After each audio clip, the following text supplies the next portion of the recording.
Ministry of Health hold consultations with interfaith and religious organizations. So today, we state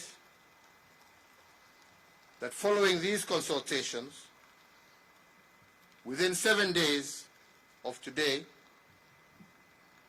the Ministries of Interior and Health will constitute an interfaith council to work out modalities and protocols of reopening of our places of worship. 5, that in the meantime, the ban on all forms of gatherings, including but not limited to political gatherings, social gatherings, including bars, be and is hereby extended for a further 30 days.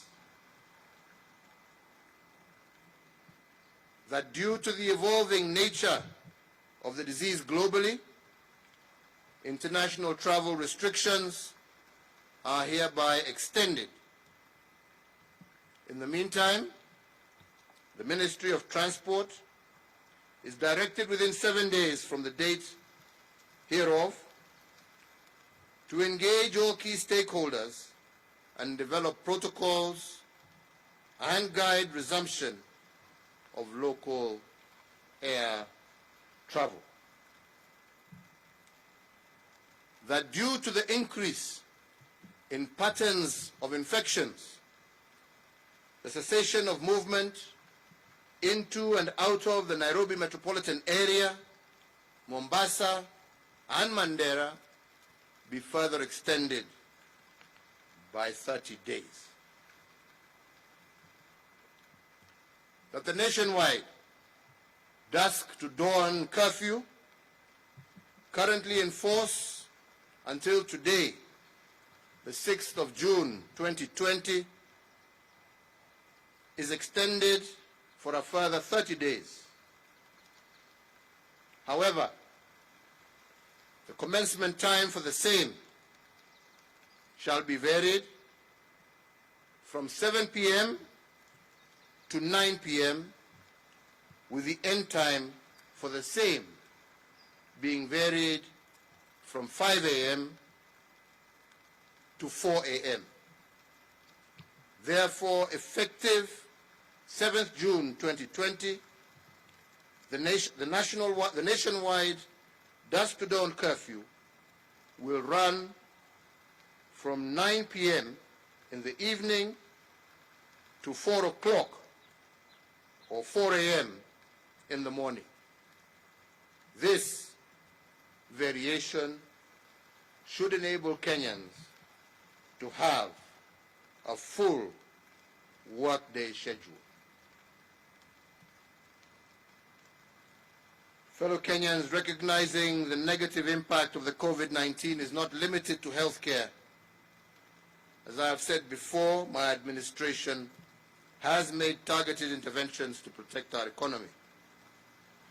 At the onset of the pandemic, my administration injected 216 billion back into the economy through tax refunds, rebates, and waivers.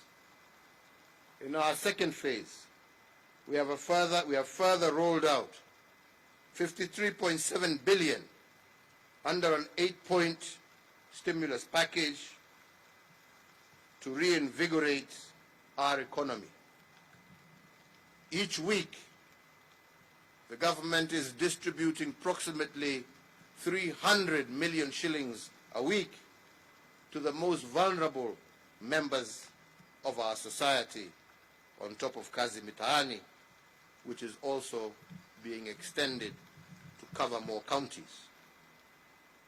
Also on Madaraka Day, I did announce that a further Kenya shillings 2 billion would be injected into the hospitality industry to cushion those in that industry from the effects of this pandemic, and modalities of how these resources will be shared are to be released next week, with priority given to ensuring that our workers in this sector are assisted to retain their jobs.